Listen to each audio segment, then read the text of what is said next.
மீட்பர் நாமத்தில் பிதாவே, ஆமென். ஹல்லேலூயா. மார்க் சுவிசேஷம் 9வது அதிகாரம், மார்க் 9வது அதிகாரத்தின் 27வது வசனத்தை வாசிக்க கேட்கலாம். மார்க் 9:27. இயேசு அவன் கையை பிடித்து அவனை தூக்கினான். உடனே அவன் எழுந்திருந்தான். ஒரு தகப்பன் பிசாசினால் அலைக்கழிக்கப்பட்ட தன்னுடைய வாலிப மகனை இயேசுவினிடத்துல அழைத்து கொண்டு வருகிறான்.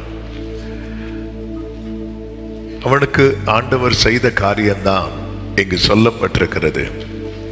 இயேசு அவன் கையை பிடித்து அவனை தூக்கினார். உடனே அவன் எழுந்திருந்தான். ஆண்டவர் ஒரு காரியத்தை செய்ய ஆரம்பிச்சிட்டார்னா அதுவரை நடக்காத பல காரியங்கள் உடனே நடக்க ஆரம்பிக்கும். ஆமென் சொல்லுங்க பார்க்கலாம். இந்த சம்பவம் நமக்கு நன்றாய் தெரியும். ஆமென். இதிலிருந்து ஒரு 5 காரியங்களை இந்த நாளில் உங்கள் மத்தியிலே சொல்லி செபிக்கும்படி விரும்புகிறேன். கர்த்தருக்கு மகிமை உண்டாவதாக. நல்ல கவனமாய் கேட்கும்படியாக உங்களை மிகவும் அன்புடன் கேட்டுக்கொள்ளுகிறேன். முதலாவது, விசுவாசம் உள்ளவனாக. விசுவாசம் உள்ளவனாக. ஆமா, விசுவாசிங்க தான். நம்ம எல்லாருக்குமே ஒரு அடையாளம் இருக்கிறது. விசுவாசிகள் நம்ம எல்லாம் விசுவாசிக்கிறோம். ஆமென். இங்கே இந்த தகப்பன் மகனை இயேசுவின் இடத்துல அழைத்து கொண்டு வருகிறான். அப்படி வருவதற்கு காரணம் என்னவென்றால் அவன் அவரை குறித்து கேட்ட காரியங்கள். ஆமென். மத்தேயு 4:24, மார்க் 3:8 இந்த வசனங்கள்ல பார்க்கும்போது, மத்தேயு 4:24 வாசியுங்கள். அவருடைய கீர்த்தி சீரியா எங்கும் பிரசித்தமாயிற்று. அப்பொழுது பலவித வியாதிகளையும் வேதனைகளையும் அடைந்திருந்த சகல பிணியாளிகளையும் பலவித வியாதிகளையும் வேதனைகளையும் அடைந்திருந்த சகல பிணியாளிகளையும் பிசாசு பிடித்தவர்களையும் சந்திர ரோகிகளையும் திமிர்வாதக்காரரையும் அவரிடத்தில் கொண்டு வந்தார்கள். அவர்களை இயேசு சொஸ்தமாக்கினார். கர்த்தருக்கு மகிமை உண்டாவதாக. இந்த தகப்பன் மகனுக்கு என்ன வியாதி பிடிச்சிருக்குன்னு சொல்றான் பாருங்க. மத்தேயு 17:15 வசனம். மத்தேயு 17வது அதிகாரம் 15வது வசனத்துல, ஆண்டவரே என் மகனுக்கு இரங்கும், அவன் சந்திர ரோகியாய் கொடிய வேதனை படுகிறான். அப்போ ஒருத்தங்க இயேசு கிட்ட வராங்கன்னா திடீரென்று அவங்களுக்கு ஒரு நட்சத்திரம் உதித்தோ அல்லது தூதன் வந்து சொல்லியோ அப்படி வரவில்லை. அவர்கள் இயேசுவை குறித்து கேள்விப்படுகிறார்கள். அதுதான் மத்தேயு 24 பார்க்கிறோம். அவருடைய கீர்த்தி சீரியா எங்கும் பரவிட்டு. மார்க் 3:8 பார்க்கும்போது அதனுடைய பிற்பகுதியில் சொல்லப்பட்டிருக்கிறது, அல்லாமலும் தீரு சீதோன் பட்டணங்களின் திசைகளிலும் இருந்து திரளான ஜனங்கள் அவர் செய்த அற்புதங்களை குறித்து கேள்விப்பட்டு அவரிடத்தில் வந்தார்கள் என்று சொல்லப்பட்டிருக்கிறது. ஆமென். விசுவாசம் எப்படி வரும் சொல்லுங்க பார்க்கலாம். கேள்வியினாலே வரும், கேட்கிறதுனாலே வரும். ஆமென். பார்க்கிறதுனால் வருகிற காரியங்கள் இருக்கிறது, கேட்கிறதுனால் வருகிற காரியங்கள் இருக்கிறது. ஆனா விசுவாசத்தை கர்த்தர் எப்படிதான் பழக்க வைக்கிறார்? விசுவாசத்துல எப்படி பழக்க வைக்கிறார்னா, பார்க்க வச்சு அல்ல, சத்தமா சொல்லுங்க, கேட்க வைத்து. ஆமென். நம்ம ஊருக்கு வந்த ஒரு அப்போஸ்தலர் உண்டு. யாரு? தோமா. அவர் சொல்லுவார், நான் பார்த்தாதான் நம்புவேன் அப்படின்னு சொல்லுவார். ஆனாலும் அவனுடைய பலவீனத்தை மாற்ற இயேசு மறுபடியும் தம்முடைய கைகளில் இருக்கிற பாடுகளை காண்பிக்கிறார். அப்படி காண்பிக்கும் போது, தோமாவே வா, டவுட்டு உனக்கு சந்தேகம் வந்துல்ல, வா வந்து தொட்டு பாரு சொன்னோன்னு ஆண்டவரேன்னு விழுந்துட்டான். அப்படி விழும்போது இயேசு சொல்லுவார், கண்டு விசுவாசிக்கிறவன் அல்ல, காணாமல் விசுவாசிக்கிறவனே பாக்கியம். காணாம எப்படி விசுவாசிக்கிறது? அதுதான் கேட்கிறதுனால. விசுவாசம் உள்ளவன். இங்கே ஒரு தகப்பன் தன் மகனை அழைத்து கொண்டு வரான் அப்படின்னா அந்த பையனுக்கு திடீர்னு வந்த பிரச்சனை இல்லை. பாருங்க, திடீர்னு ஒரு பிரச்சனை, திடீர்னு ஒரு வியாதி, திடீர்னு ஒரு பலவீனம் வந்தா சொல்யூஷனுக்கு நிறைய காரியத்தை தேட நமக்கு தோணும். ஆனா சின்ன வயசுல இருந்தே பிரச்சனையிலேயே ஒருத்தன் இருக்கும்போது நாளாக நாளாக என்ன ஆகிரும் அப்படின்னா அதுலயே பழகிருவோம்.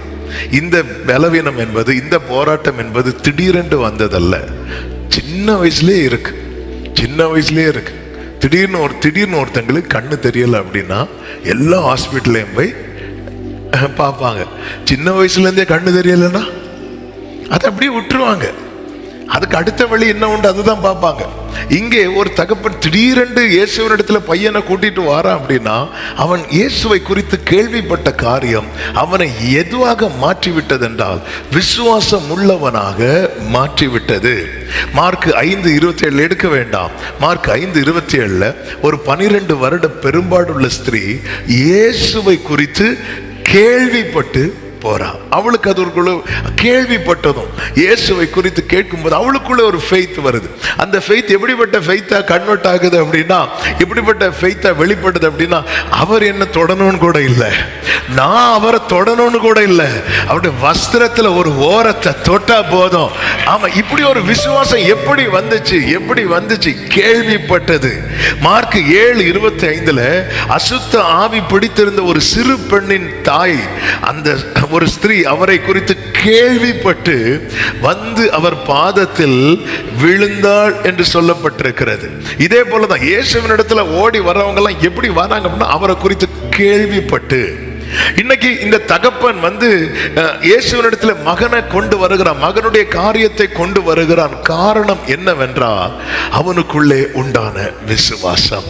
இந்த நாளில் என்னை கேட்கிற ஒவ்வொருவருக்கும் சொல்லுகிறேன், எல்லாரும் கவனிக்கிறீர்கள் என நம்புகிறேன். நம்மளால ஒரு காரியத்தை தேவனிடத்துல கொண்டு போக முடியலைன்னா நமக்குள்ள என்ன இல்லை தெரியுமா? விசுவாசம் இல்லை. நம்மளாம் விசுவாசிங்கன்னு சொல்லலாம். நாங்கெல்லாம் 10 வருஷம் 15 வருஷம் 30 வருஷம் 100 வருஷம் 200 வருஷம் என்ன வேணாலும் சொல்லிட்டு போகலாம். ஆனா என்னால ஒரு விஷயத்தை தேவனிடத்துல கொண்டு போக முடியலைன்னா எனக்குள்ள என்ன இல்லை தெரியுமா? விசுவாசம் இல்லை. ஒரு காரியத்தை தேவனிடத்திலே நான் கொண்டு போக பழக வேண்டும். ஒரு காரியத்தை தேவனிடத்திலே கொண்டு போக பழக வேண்டும். நாம எல்லா இடத்திலையும் கொண்டு போவோம். இந்த 12 வருட பெரும்பாடுள்ள ஸ்திரீயை குறித்து சொல்லப்பட்டிருக்கிறது அநேக வைத்தியர்களால் என்று சொல்லப்பட்டிருக்கிறது. அவ போகாத ஹாஸ்பிட்டல் கிடையாது, பார்க்காத டாக்டர்ஸ் கிடையாது, செய்யாத செலவு கிடையாது, எல்லாமே அவுட். அப்போ என் லைஃபை இனி இப்படிதான் அப்படின்னு இருக்கும்போது ஒரு செய்தி வருகிறது, இயேசு வரார் அப்படின்னு. ஏன்னா அவருடைய கீர்த்தி, அவர்கிட்ட எந்த வியாதியில் உள்ளவன் போனாலும் சுகம் கிடைக்குங்கிற கீர்த்தி தேசம் எங்கும் பரவிட்டு.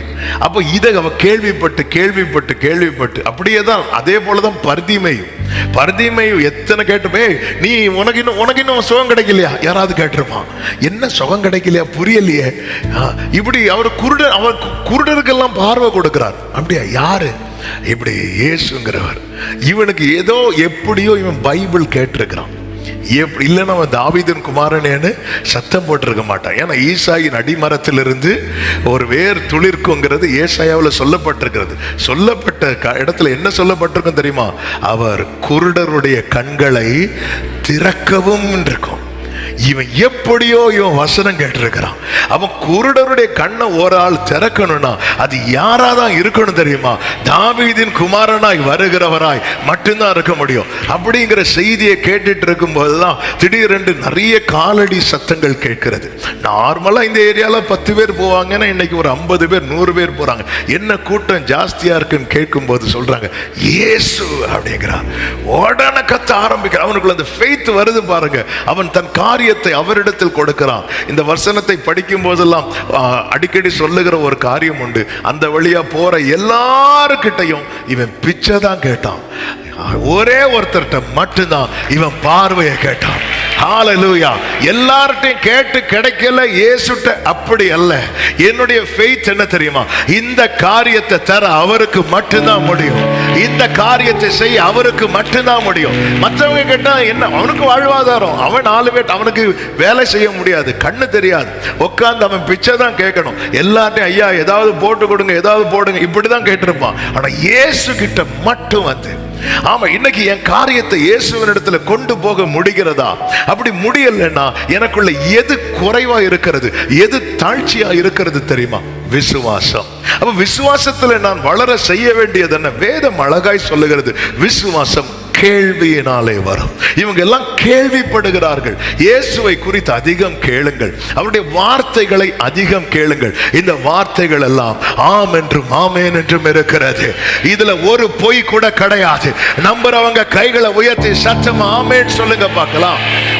ஒருத்தங்க வசனத்தை கேட்கிறது ஒருத்தங்களுக்கு தூரமாயிட்டு அப்படின்னா, வசனத்தை கேட்கிற அனுபவம், இயேசுவை குறித்து கேட்கிற அனுபவம் ஒருத்தங்களுக்கு தூரமாயிட்டுன்னா அவங்களுடைய விசுவாச நிலை என்பது குறைந்து கொண்டே இருக்கிறது.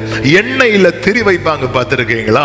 எண்ணெய் குறையுதுனாலே விளக்கு அணைய போகுதுன்னு அர்த்தம். ஆமா, அந்த விளக்கு அணையாதற்கு எண்ணெயை ஊற்றுவார்கள். அந்த எண்ணெய் தான் இந்த வசனம். கேட்கணும், கேட்டுக்கொண்டே இருக்கணும். கர்த்தருக்கு மகிமை உண்டாவதாக. நீதிமொழிகள் 15:30 சொல்லப்பட்டிருக்கிறது, கண்களின் ஒளி இருதயத்தை பூரிப்பாக்கும். அடுத்த வார்த்தை எப்படி இருக்கும் தெரியுமா? நற்செய்தி எலும்புகளை புஷ்டியாக்கும். ஹல்லேலூயா. நம்ம கேட்கணும். கடந்த ஒரு வாரத்தில் நாம் கேட்ட சத்தம் எது அதிகமா இருந்தது? நாம் எதை அதிகம் கேட்கிறோம்? எதை அதிகம் கேட்கிறோம்? ஆமே, தாவீது, இயேசு வருகிறார், இயேசு இங்க வரார். சகைவு பாருங்க, இயேசுவை குறித்து கேள்விப்படுகிறான். பாவிங்க ஆயக்காரர்லாம் அவங்க கிட்ட, அவர்கிட்ட போறாங்க. ஆமே, லூக்கா 15வது அதிகாரத்தில் அப்படித்தானே இருக்கும். பாவிகள் ஆயக்காரர்லாம் அவர்கிட்ட சேர்றாங்க. பாவிகள் எல்லாம் சேர்க்கிறார் அவரு, ஆயக்காரர் எல்லாம் சேர்க்கிறார் அவரு. இதெல்லாம் கேள்விப்பட்டு இருக்கும்போது திடீர்னு ஒரு நியூஸ் வருது, அவரு எரிகோல வரார் அப்படின்னு. அவ்வளவுதான். அவனுக்கு இவ்வளவு நாள் கேட்டுட்டு இருக்கிறான் பாருங்க, அவனுக்குள்ள ஒரு நம்பிக்கை வருது, அவனுக்குள்ள ஒரு விசுவாசம் வருது. நம்ம லைஃப்ல ஏதாவது ஒரு மாற்றம் இருக்கும். எனக்குள்ள இருக்கிற விசுவாசத்தின் அடையாளத்தில் ஒன்று என்ன தெரியுமா? என் காரியத்தை நான் இயேசுவினிடத்திலே கொண்டு செல்வேன்.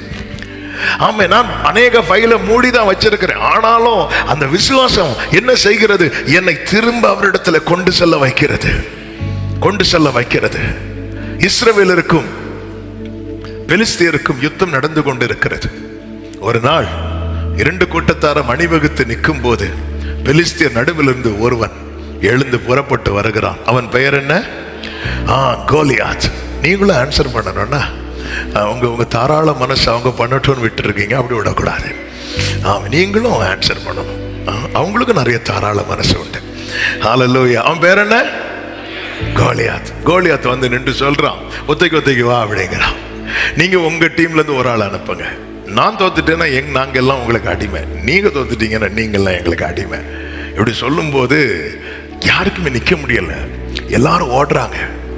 1 2 3 4 5 10 20 30. சில பார்க்குறாங்க 5க்கு அப்புறம் இவருக்கு எப்படி 10 வந்துச்சு. ஆனால் ஃபுல்லாக எண்ணிட்டு இருந்தேன்னா டைம் ஆயிரும். அவன் 40 நாள் இப்படி வந்து நிற்கிறான் பாருங்க. ஆமென். 41வது நாள் ஆமென், கர்த்தரால் அபிஷேகம் பண்ணப்பட்ட ஒரு தாவீது அங்கே வருகிறான். தாவீதுக்கு இந்த மேட்ரு எதுவுமே தெரியாது. தாவீதுக்கு ஒண்ணு தெரியும், என்ன சகோதரர்கள்லாம் யுத்தத்துக்கு போயிருக்கிறாங்க, வர லேட் ஆகுது. தகப்பன் கூப்பிட்டு சொல்றார், இந்த பொருட்கள் இந்த ஃபுட் எல்லாம் கொண்டு கொடுத்து அவங்க நல்லா இருக்கிறாங்களான்னு விசாரிச்சுட்டு வா. அவன் நல்லா இருக்கிறான்னு விசாரிக்க தான் போகிறான்.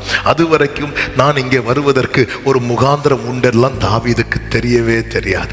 தாவீது அதே போல கொண்டு வந்த பொருட்களை எல்லாம் கொடுத்து விட்டு ஆமென் தன் சகோதரரை பார்த்து சுகமா இருக்கிறீர்களா என்று கேட்டுக்கொண்டிருக்கிறான். ஆமென். 1 சாமுவேல் 17:23 பார்க்கும்போது அவன் இப்படி பேசி கொண்டிருக்கையில் காத்தூரானாகிய கோலியாத் என்னும் பேருள்ள அந்த பெலிஸ்திய வீரன் வந்து நின்று முன் சொன்ன வார்த்தைகளையே சொன்னான். அந்த வசனத்தின் கடைசி வார்த்தை எப்படி இருக்கும் தெரியுமா? அதை தாவீது கேட்டான். அவ்வளவுதான் இருக்கும். தாவீது கேட்டான், ஆனா எந்த பதிலும் சொல்லல. அதுக்கு தாவீது ரெஸ்பாண்ட் பண்ணவே இல்லை. நான் சொல்லுகிற வார்த்தையை நல்ல கவனிங்க. தாவீது யுத்த களத்துல கேட்ட முதல் வார்த்தையே பெலிஸ்தியனுடைய வார்த்தை. தாவீது யுத்த களத்துல கேட்ட முதல் வார்த்தையை தளர பண்ணக்கூடிய வார்த்தை. தாவீது யுத்த களத்துல கேட்ட முதல் வார்த்தையை திரும்பி போக பண்ணக்கூடிய வார்த்தை. ஏன் அந்த வார்த்தைகள் இஸ்ரவேல் சேனையை என்ன செய்து வைத்து தெரியுமா? 24வது வசனத்தை பாருங்கள். இஸ்ரவேலர் எல்லாரும் அந்த மனுஷனை காணும் போது மிகவும் பயப்பட்டு அவன் முகத்துக்கு விலகி ஓடி போவார்கள். தேவ பிள்ளைகளே, பிசாசானவன் தேவ பிள்ளைகளை தளர பண்ண, விசுவாசத்தை விட்டு வழி விலக பண்ண, அவன் இப்படிப்பட்ட சத்தங்களை கேட்க பண்ணுவான்.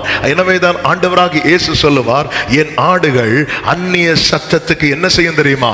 அது கேட்காது. நம்ம நிறைய இப்படிப்பட்ட அந்நிய சத்தத்துக்கு ரெஸ்பாண்ட் பண்ண போய் தான் நம்மளால விசுவாசத்துல நிக்க முடியாம தளர்ந்து போய் இருக்கிறோம். தாவீது அதை கேட்டான், ஆனா எந்த ரியாக்ஷன் தாவீது கிட்ட வரல. அதுக்கு அவன் ரெஸ்பாண்ட் பண்ணல. நம்ம ரெஸ்பாண்ட் பண்ணதான் அந்த வேர்டு நமக்குள்ள போகும். தாவீதுக்குள்ள அந்த வேர்டை போக கூடாதுங்கிறதுல தாவீது கிளியர். தாவீது பாருங்க, சிங்கத்துக்கு வாய்க்குள்ளேருந்து ஆட்டுக்குட்டி எடுக்கிற அளவுக்கு அவருக்கு ஒரு துணிச்சல், தைரியம் இருக்கு. அவன் இப்படி பேசும்போது தாவீதுக்கு விறுவிறுன்னு தான் வருது. ஆனா தாவீது பதில் சொல்லல, அமைதியா இருந்துட்டு இருக்கிறான். அப்படி இருக்கும்போது தான் 25வது வசனத்தை பாருங்கள். அந்நேரத்திலே இஸ்ரவேலர் வந்து நிற்கிற அந்த மனுஷனை கண்டீர்களா? வாசிங்க.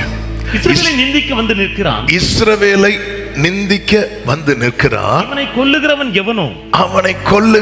எவனோ அவனை ராஜா மிகவும் ஐஸ்வர்யவானாக்கி அவனுக்கு நம்முடைய குமாரத்தை தந்து அவன் தகப்பன் வீட்டாருக்கு இஸ்ரவேலிலே சர்வ மானியம் கொடுப்பார் என்றார்கள். இந்த வார்த்தை யார் காதுல விழுது? தாவீது காதுல விழுது. அடுத்த வசனம். அப்பொழுது தாவீது தன் அண்டையில் நிற்கிறவர்களை பார்த்து, இந்த பெலிஸ்தனை கொன்று இவனை கொன்று இஸ்ரவேலுக்கு நேரிட்ட நிந்தையை நீக்கிறவனுக்கு என்ன செய்யப்படும்? ஜீவனுள்ள தேவனுடைய சேனைகளை இவனை கொன்று இந்த நிந்தையை நீக்கிறவனுக்கு என்ன செய்யப்படும்? இதுதானே கொஞ்சம் முன்னாடி சொன்னாங்க. எஸ், தாவீது திரும்ப கேட்கிறான்.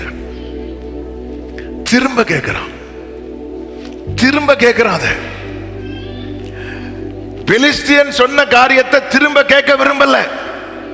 என்ன சொன்ன அப்படி கேட்க விரும்பல. நம்ம என்ன சொன்னேன்னு கேட்கும் போது திரும்ப கூட 4 வார்த்தையை போட்டு சொல்லுவாங்க. அதை திரும்ப கேட்க விரும்பல. ஆனா நற்செய்தி இருக்கு பாருங்க, ஃபியூச்சர் இருக்கு பாருங்க, அதை அவன் திரும்ப கேட்கிறான். ஆமா, என்ன செய்வாங்க? திரும்ப கேட்கிறான். இப்படி திரும்ப கேட்க யாருக்கு கோவம் வந்துட்டு தெரியுமா? தாவீதுக்கு, சகோதரனுக்கு கோவம் வந்துட்டு. சில செய்தியை நம்ம திரும்ப கேட்டா வீட்டில் இருக்கவங்களுக்கு கோவம் வரும். என்ன, அதை தானே முடிஞ்சதை போட்டு திரும்ப கேட்டுட்டு இருக்க. அதான் முதல் சர்வீஸ் கேட்டல, 2வது சர்வீஸ் கேட்டுட்டு இருக்க. திரும்ப கேட்கும் போது அவன் அதை திரும்ப கேட்கிறான். விசுவாசம் உள்ளவனாகும் வரை வார்த்தையை கேட்டுக்கொண்டே இருக்க வேண்டும். கரங்களை உயர்த்தி ஆமென் சொல்லுங்க பார்க்கலாம். நம்ம கேட்டு விட்டு விடுங்க. அவன் திரும்ப கேட்கிறான். நம்ம என்ன செய்வாங்க? நான் அதை இப்படி பார்த்து சொல்லுகிறேன். ஆமென். இப்படி கௌலியாத்து பேசிட்டு இருக்கும் போது தாவீது இப்படி எல்லாரையும் இப்படி பார்த்துட்டே இருந்திருப்பான். திடீர்னு பக்கத்துல இருந்து சத்தம் கேட்குது. இவனை கொல்றவனுக்கு ராஜா பெரிய சம்மான்கள்லாம் கொடுக்க போறார், மருமகனெல்லாம் ஆக்க போறார். ராஜா என்ன செய்ய போறார்? தன் மகளை, எந்த மகளை, யாரை, அதாவது அவனுக்கு அதுதான் கேட்கணும். ராஜா என்ன செய்ய போறார்? ஓ, இப்படி பண்ண போறாரா, இப்படி உயர்த்த போறாரா? அது திரும்ப கேட்கிறான். இப்படி கேட்டுட்டு இருக்கும் போதுதான் சகோதரன் வந்து, உன் அகங்காரம், உன் துணிகரத்தை நான் அறிவேன் சொல்லும் போது, இப்போ தாவீது சொல்றான், நான் வந்ததற்கு ஒரு முகாந்திரம் இல்லையா? என்ன, இந்த யுத்த களத்தில் என் காதுல ஒரு நற்செய்தியை கர்த்தர் கேட்க வைத்திருக்கிறார் என்றால், glory, என் வாழ்க்கையில ஏதோ ஒன்றை கர்த்தர் செய்ய போகிறார். இந்த பகல் வேளையில நீ இருக்கிற போராட்டமான நெருக்கமான சூழ்நிலையில உங்க காதுகளில் ஒரு நற்செய்தியை கர்த்தர் கேட்க பண்ணினது உண்டானால், இந்த சூழ்நிலைக்குள்ளே நீங்கள் வருவதற்கு ஒரு முகாந்திரம் உண்டு.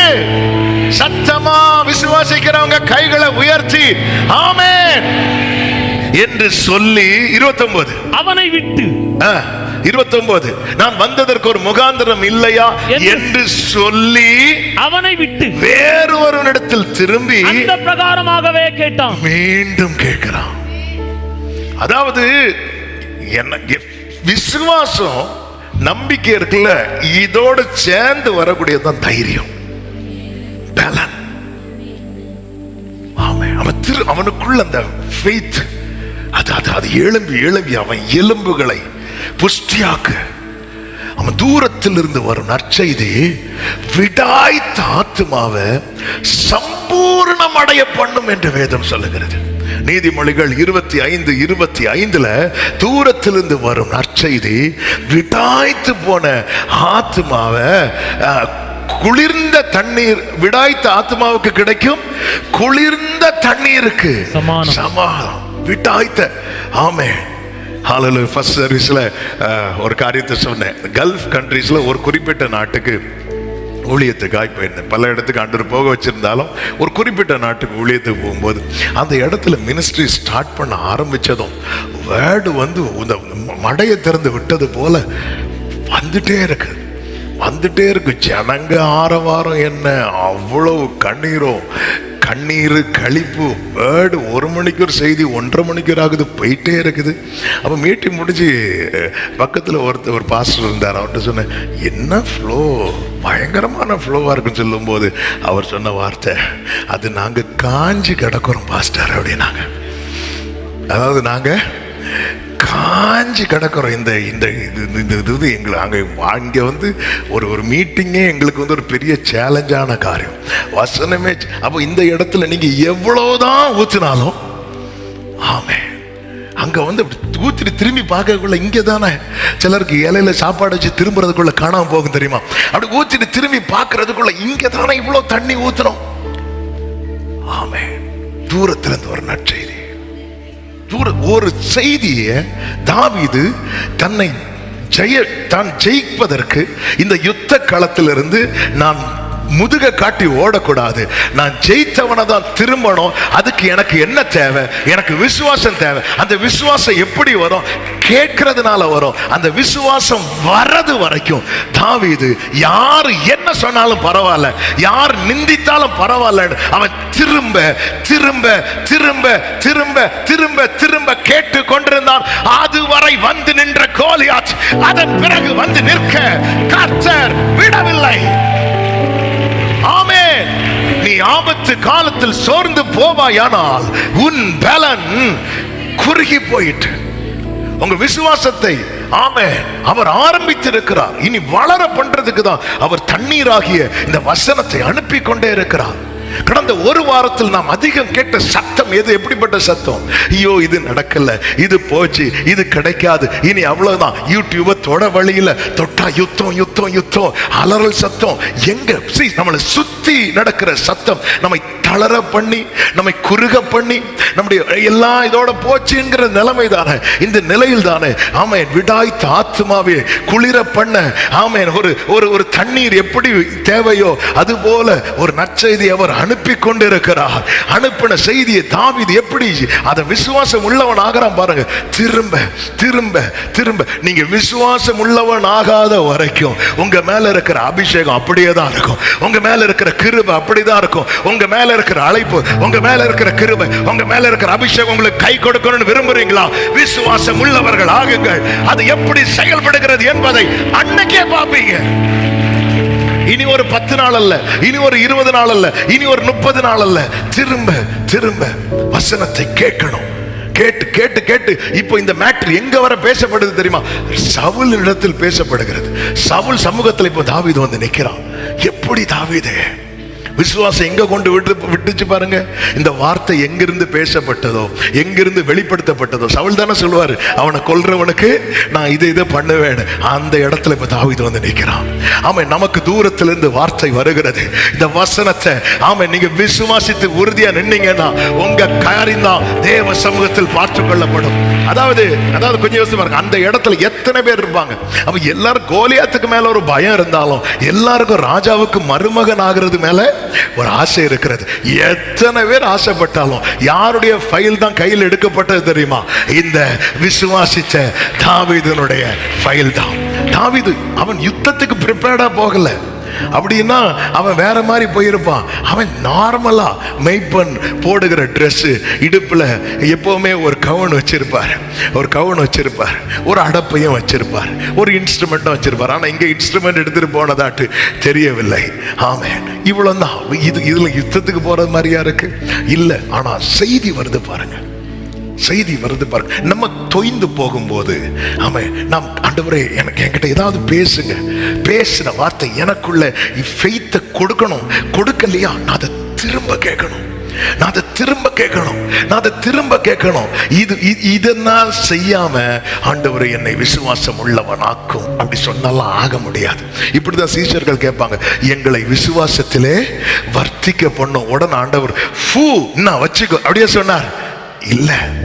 ஆண்டவர் அவனை செயல்பட சொன்னார். என்ன நான் விசுவாசம் உள்ளவன் ஆகாமல் என் காரியத்தை எல்லார்ட்டையும் சொல்லி அழ முடியுமே தவிர யார்கிட்ட மட்டும் சொல்லி அழ முடியாது தெரியுமா? ஆண்டவர்கிட்ட சொல்லி அழ முடியாது. நீங்க ஒரு 4 மனுஷங்க கிட்ட அல்லது ஒரு 2 மனுஷங்க கிட்ட நீங்க உங்க காரியத்தை சொல்லி அழுறவங்களா இருப்பீங்கன்னு வைங்களேன். ஆண்டவர் சமத்துல உங்களால சொல்லி அழ முடியாது. அழ முடியும் அல்லது சொல்ல முடியும், ஆனா சொல்லி அழ முடியாது. ஏன்னா அதை நம்ம இன்னொரு ஆள்கிட்ட நம்ம என்ன பண்ணியிருப்போம், சொல்லியிருப்போம். அதனாலதான் அந்த பர்திமை பார்த்து படிக்க வேண்டிய விஷயம்.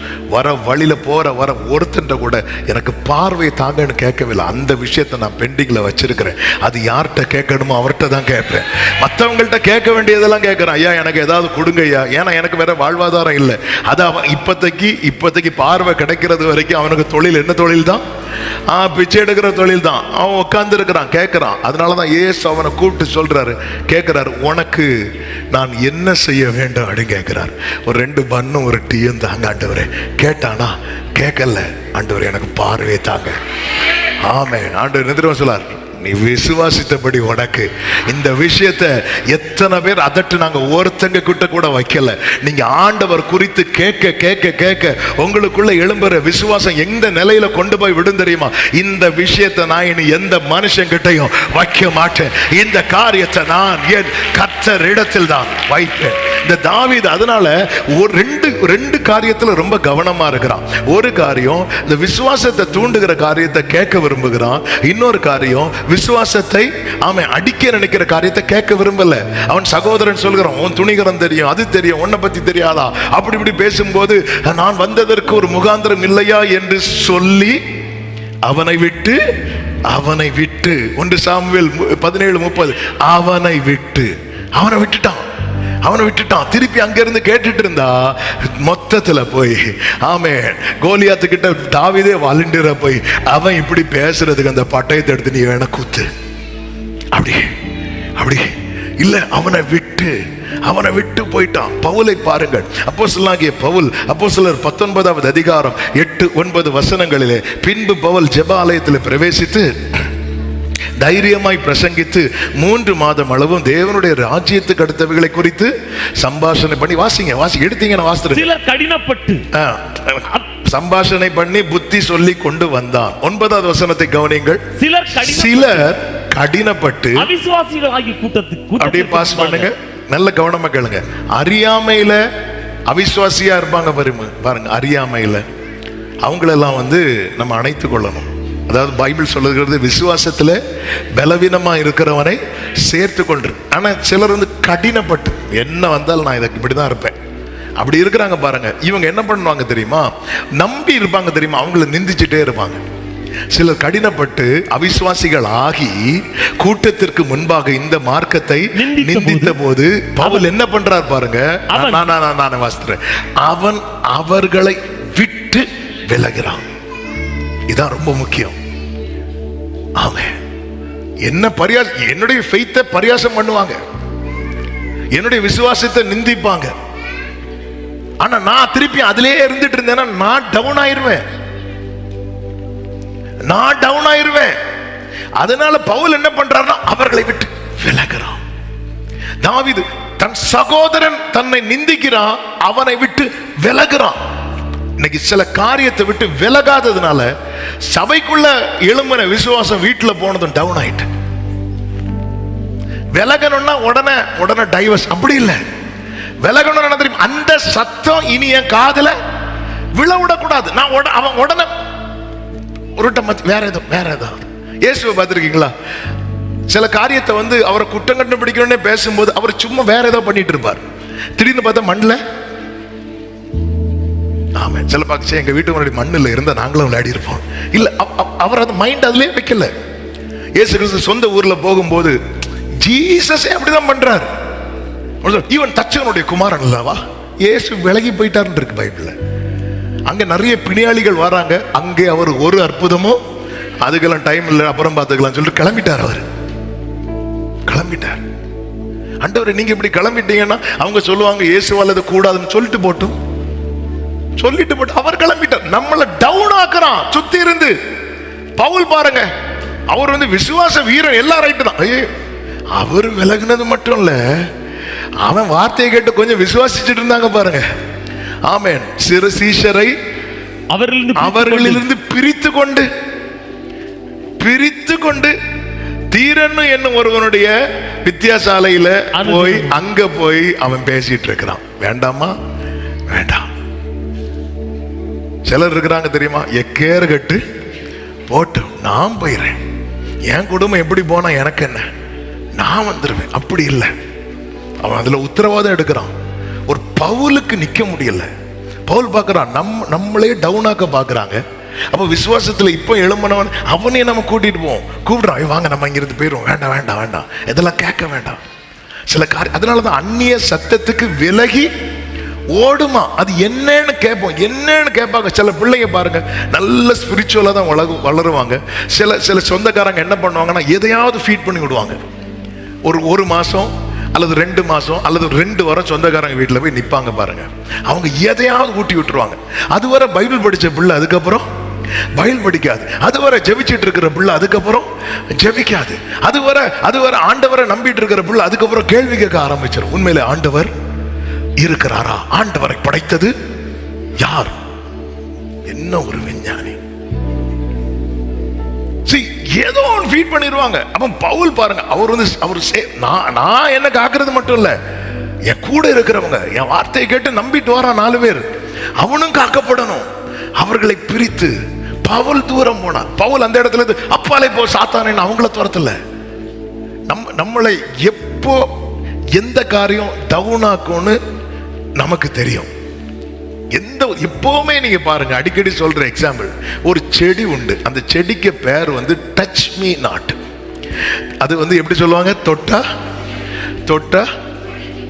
இல்ல, அவங்க கரெக்டா சொல்லுவாங்க தொட்டா. புரியல பாத்தீங்களா? அதான் அது தொட்டா சுருங்கின்னு சொல்லுவாங்க, தொட்டா வாடி. அந்த செடிக்கு ரியல் நேமே என்ன தெரியுமா? Touch me not. அதன் அர்த்தம் என்ன தெரியுமா? என்ன தொடாத. ஆனா ஒரு 10 செடி இருக்கு, நம்ம போறோம், இந்த செடி சென்டர்ல இருக்கு, நம்ம எந்த செடியை தொடுவோம் தெரியுமா? நான்லாம் பார்த்தேன்னு வைங்களா, பிரைஸ் லார்ட் ஹalleluya அப்படி வச்சுட்டு வருவேன். அப்படி வைக்கும் போது என்ன ஆகும் தெரியுமா? எதுக்கு தொடுறோம் சொல்லுங்க? அது சுருங்குறத பார்க்கிறோம். ஏன் வேற செடியை தொட மாட்டேங்கிற? அப்படி தொட்டாது. நீ தொட்டா சுருங்க மாட்டேன்னு தெரிஞ்சா உன்னை தொட மாட்டான். நீ தொட்டா சுருங்குவேன் தெரிஞ்சா நம்மளே தொடுறோம். இதான் சத்துரு. இவனை இங்க தொட்டா சுருங்குவான். கரெக்ட். இவனை இங்க தொட்டா சுருங்குவான். நம்மளே எப்படி செய்யறோம்? நம்மளை விட வித்தக்காரன். நம்ம போர்டெல்லாம் வச்செல்லாம் டச் மீ நாட் போட தொட மாட்டான். சும்மா ஒரு பில்டிங் கட்டுங்க, யாரும் பார்க்க மாட்டாங்க. ஆனா மறைச்சு கட்டுங்க, அது என்னது அப்படின்னா இதான் உலகம்.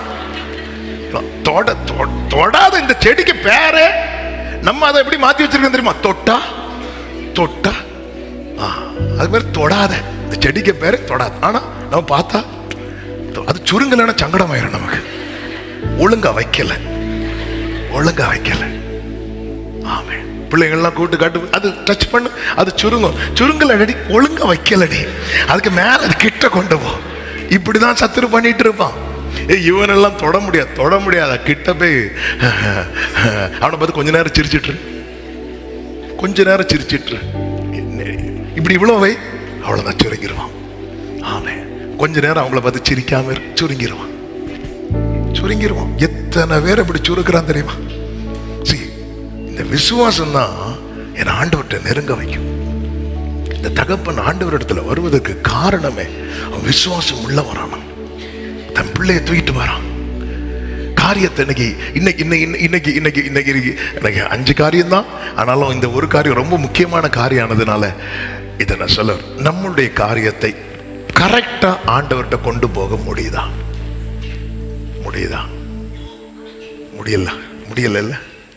ஏன் தெரியுமா? நமக்கு நம்பிக்கை இல்லை.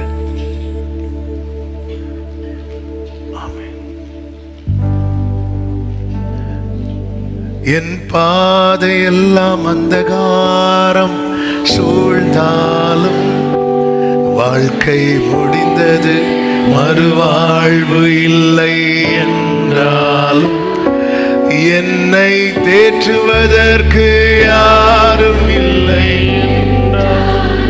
நம்புவே.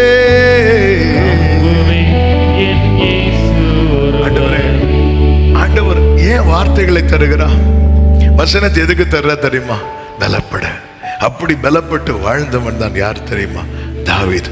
எனவே தான் ஆண்டவர்கிட்ட சொல்வார், ஆண்டவரே நீர் என்னை நம்ப பண்ணின வார்த்தையும் அது அடியனுக்காக நினைத்தரணும். விசுவாசம் உள்ளவனாக. 2வது காரியம், விசுவாசத்தை தளர விடாதிருங்கள். இங்கே இந்த தகப்பன் நம்பிக்கையோடு இயேசுவினிடத்தில் வருகிறான். வந்தபோது யார் இல்லைங்க? இயேசு இல்லை, மாறாக யார் இருக்கிறாங்க? எத்தனை சீஷர்கள் இருக்கிறாங்க? 12 சீஷர்ல 3 சீஷரை இயேசு கூட்டிட்டு போயிட்டார். இப்ப எத்தனை சீஷர்கள் இருக்கிறாங்க? 9 சீஷர்கள். இந்த 9 சீஷர்களும் யாரு? சீஷர்கள். இப்படி ஒரு ஆன்சர் நான் எதிர்பார்க்கவில்லை. எதிர்பார்த்தேன், ஆக்சுவலா இதை விட பயங்கரமா எதிர்பார்த்தேன். இந்த 9 சீஷர்களும் யாரு? திருப்பி அதே சொல்றீங்க பாருங்க, அதை திரும்ப திரும்ப கேட்பேன். இந்த 9 சீஷர்களும் பிசாசுகளை துரத்துகிற வரம் பெற்றவர்கள், கிருபை பெற்றவர்கள், விசேஷித்தவர்கள். இவங்களுடைய மினிஸ்ட்ரியை ஜீசஸ் எப்படி சொல்றார் தெரியுமா? சாத்தான் எப்படி விழுகிறதை காண்கிறேன்னு சொல்றார் தெரியுமா? மின்னலை போல விழுகிற அந்த அளவுக்கு கிருபை அவங்களுக்கு இருக்கு.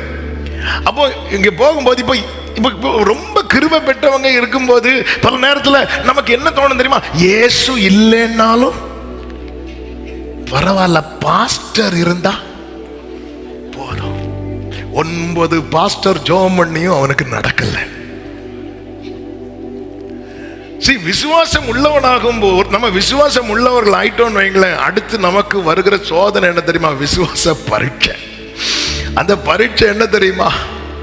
9 பேர் என்ன அடையாளம் வேணாலும் போடலாம். ஒரு ஆளை ரைட்டுங்கலாம், ஒரு ஆளை லெப்டுங்கலாம், ஒரு ஆளை சீனியர் பாஸ்டருங்களாம், ஒரு ஆளை பிஷப்புங்களாம், ஒரு ஆளை தீர்க்கதரிசிங்களாம், என்ன அடையாளம் போடலாம். இவங்க எல்லாம் ஆல்ரெடி பிரேயர் பண்ணி நிறைய மிராக்கிள் நடக்குது. இவங்க கை வைக்கும் போது பிசாசு ஓடுது. அவ எதிர்பார்ப்போடு வரும்போது இயேசு அங்க இல்லை. ஆனா இவங்க 9 பேரும் சேர்ந்து அவனுக்கு என்னெல்லாமா பண்ணி பார்க்கறாங்க. தனித்தனியா ஜெபம் பண்ணி பார்க்கறாங்க, கையை வச்சு ஜெபம் பண்ணி பார்க்கறாங்க, தண்ணி தெளிச்சு ஜெபம் பண்ணி பார்க்கறாங்க, எண்ணெய் ஊத்தி ஜெபம் பண்ணி பார்க்கறாங்க. 9 பேரும் சேர்ந்து ஜெபம் பண்ணி பார்க்கறாங்க. வேதம் சொல்லுகிறது, அவர்களால் கூடாமற் போயிட்டு. அதாவது விசுவாசம் இல்லாம இருக்கும்போது உண்டாகிற சோர்வை விட விசுவாசத்துல கொஞ்சம் எழும்பிட்டு தளர்வு வரும் பாருங்க, அந்த சோர்வு இருக்கு தெரியுமா? அது சோர்வு இல்லை, அது தளர்வு, தளர்ந்துட்டோம். அதாவது எந்த எதுவுமே எனக்கு வேண்டான்னு சொல்லி ஒதுங்கி இருந்தவன் மோசே. ஒண்ணுமே வேண்டாம், எந்த டிமாண்டும் கிடையாது. எனக்கு இப்படி வாழ்க்கை வேணும், ஒண்ணுமே வேண்டாம்ப்பா, ஏதோ இருந்துட்டு போறேன் இருந்தவனை ஆண்டவர் முச்சடியில் எழுந்தருளி, வா வா கூப்பிட்டு, நான் இருக்கிறேன், நான் உனக்கு வாயா இருப்பேன், நீ மட்டும் பார்வன் கிட்ட போய் பார்வன் அலறுவான் பாரு, அப்படி இப்படி சொல்லி மோசையை உசுப்பேத்தி அனுப்பிவிட்டு மோசே அங்க போய் நின்று மோசே ஆரோனை பார்த்து அப்படின்னு, ஆரோன் என் ஜனத்தை போக விடு, ஒழுங்கா போய் வேலையை பாரு, போக விடா, இவனுக்கு சம்பளம் கொடுக்காத, வேலையை ஜாஸ்தியாக்கு, இப்படி சொன்னது மோசே. நான் கேட்டேன், ஆண்டவரே நான் ஒழுங்காதானா இருந்தேன், ஏன் ஆண்டவரே எனக்கு இப்படி பண்றீங்க? இதுதான் நம்ம தளர்ந்துருவோம், நம்ம சோர்ந்து போயிடும். விசுவாசி அவனென்றும் பதரா, விசுவாசி அவனென்று பதரா, அவன் அங்கூரம் இயேசுவில் உண்டு, ஆபத்தை கண்டென்று மஞ்சா, அசையாத விசுவாசம் கொள்வா, இசையோடு இயேசுவை புகழ். சில நேரத்துல அப்படிதான். சில செய்திகளுக்கு இங்கே எல்லாம் ஜெபம் பண்ணி, இந்த இடத்துல ஜெப விண்ணப்பம் நான் கொடுத்தேன், அவங்க ஜெபம் பண்ணி எனக்கு அற்புதம் கிடைச்சி, இந்த இடத்துக்கு நான் ஃபோன் பண்ணி சொன்னேன், அவங்க ஜெபம் பண்ணி எனக்கு அற்புதம் கிடைச்சி, இந்த மீட்டிங் போனேன், அவங்க தலையில் கழிச்சு அற்புதம் நடச்சு, எல்லா இடத்துக்கும் ஜெப விண்ணப்பம் கொடுத்தாச்சு, ஃபோன் பண்ணியும் சொல்லி பார்த்தாச்சு, கையும் வச்சாச்சு, காலும் வச்சாச்சு. ஆனால் இன்னும் சிலர் ஆண்டவர் ட்ரீட் பண்ணுற விதம் ரொம்ப யூனிக்காக இருக்கும், ரொம்ப வித்தியாசமா இருக்கும். ஆரம்பத்தில் அது ரொம்ப கஷ்டமா இருக்கும். கொஞ்சம் யோசிச்சு பாருங்க, இந்த 9 பேருக்கும் இந்த கிஃப்ட் இருக்கு. அப்படி இருந்தும் இதை துரத்த கர்த்தர் எந்த ஒரு கிஃப்ட்னாலும் சரி, பரத்தில் நன்மையான எந்த ஈவும் பூரணமான எந்த வரமும் பரத்திலிருந்து அங்க ஓகே பண்ணாம இங்க கிஃப்ட் வைக்கலாம், ஓபன் பண்ண முடியாது. ஹல்லேலூயா. சில கிஃப்ட் எல்லாம் நம்மளால அப்படி ஒரு ஒட்டு போட்டிருப்பாங்க பாருங்க. சில கொரியர் வரும், கொஞ்ச நேரம் பார்த்துட்டு திருப்பி இது எங்க அட்ரஸ் இல்லைன்னு அனுப்பிடலான்னு வர தோணும். அப்படி சுத்து சுத்து சுத்து சுத்து மொத்தம் ஒரு லெட்டர் இருக்கும்ல, அது என்ன கொரியரா இருக்கும் அப்படிதான் இப்போ மைண்டு போயிருக்கும். ஒரு லெட்டர் தான், அது உள்ள ஒரு சுத்து ஸ்டாப்பிள் பிரிண்ட் பண்ணி சுத்து அதை பிரிக்கிறதுக்குள்ள அப்படி ஆயிரும். ஆமென். சில கிஃப்ட் இருக்கும், நம்மளால என்ன பண்ண முடியாது தெரியுமா? பரலோகம் ஓகே சொல்லாம நம்மளால ஓபன் பண்ண முடியாது. ஆமே, அதுன்னு அர்த்தம் என் கையில கிஃப்ட் இல்லைன்னு இல்லை. பல நேரத்தில் நம்ம இப்படிதான் தளர்ந்து போறோம். இல்லை இல்லை இல்லை.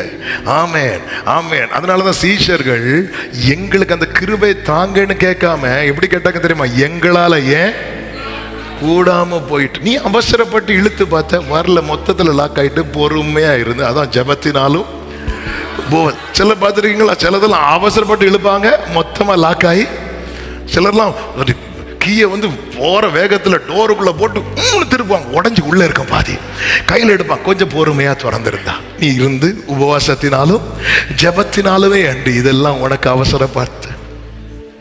கொஞ்சம் யோசித்து பாருங்க, ஒருவேளை இந்த 9 பேரும் கை வைத்து, 9 பேர்லாம் தேவையில்லை, ஒரு ஆளே போதும், ஜெபம் பண்ணி இந்த பையனுக்கு ஒரு விடுதலை கிடைச்சிருந்தா, நம்ம ஃபர்ஸ்ட் ஒரு வசனம் வாஸ்தவம்ல, அநேக பிணியாளிகள் வந்தாங்கன்னு, அந்த கூட்டத்தில் ஒருவனாக இருந்திருப்பான். ஆமென். ஆண்டவர் அங்கு சுகம் கிடைக்க அனுமதிக்காதது எதுக்கு தெரியுமா? ஆமென். அங்க அனுமதிச்சிருந்தா இன்னைக்கு இந்த சம்பவம் பேசப்பட்டிருக்காது. நாளைக்கு சாட்சி உண்டாவதற்காக சில காரியங்களை கர்த்தர் அனுமதிக்காம, எத்தனை பேர் நம்புறீங்க, எத்தனை பேர் விசுவாசிக்கிறீங்க? அவர் சில காரியத்தை அவரே டீல் பண்ண விரும்புறார். சத்தமா ஆமென் சொல்லுங்க பார்க்கலாம். சில காரியத்தை அவரே. அதனாலதான் சங்கீதம் 91 ஒரு வசனம் இருக்குல்ல, அவன் உன் வழிகளில் எல்லாம் உன்னை காக்கும்படிக்கு உனக்காக கர்த்தர் தம்முடைய தூதர்களுக்கு கட்டளையிடுவார். அவங்க என்ன பண்ணுவாங்க? உன் பாதம் கல்லில் இடராதபடிக்கு தங்கள் கைகளில் ஏந்தி கொண்டு போவார்கள். சொல்லிட்டு அப்படியே கீழே இருக்கும். ஆபத்துன்னு ஒண்ணு வரும், அவனுக்கு பிரச்சனைன்னு வரும். அப்படி ஆபத்து வரும்போது, ஆபத்தில் கேப்ரியல் அவனை கூட, மீகாவேல் அவன் கூட, இல்லை இல்லை இல்லை, சில பிரச்சனையில தூதர்கள் எல்லாம் அனுப்ப மாட்டேன், நானே நல்ல கரங்களை சாட்சி நானே ஹalleluya ஹalleluya. ஆண்டவர் அதை தான் டீல் பண்ண விரும்புறார். ஹalleluya. கடலாழத்திலும் அக்கினி சூளையிலும் உன்னை காத்திடும் பலவானோ, விஷ சர்ப்பங்களும் சிங்க கூட்டங்களும் பயம் வேண்டாம். கைகளை உயர்த்தி என்றுரை செய்தவரை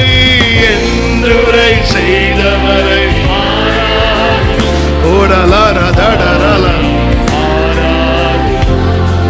Amen. Thank you, Holy Spirit. Amen. Amen. Amen. ஆண்டவர் வார்த்தை தந்து இயேசுவை குறித்து கேள்விப்பட்டு இயேசு மட்டும் இல்லப்பா, சீஷர்கள் போய் கை வச்சாலே விடுதலை நடக்குது. நேரம் வந்து பார்த்தா ஆமென், கர்த்தருக்கு மாத்திரம் மகிமை உண்டாவதாக. ஹalleluya. அந்த சீஷர்கள் தளர்ந்து இருக்கிறாங்க.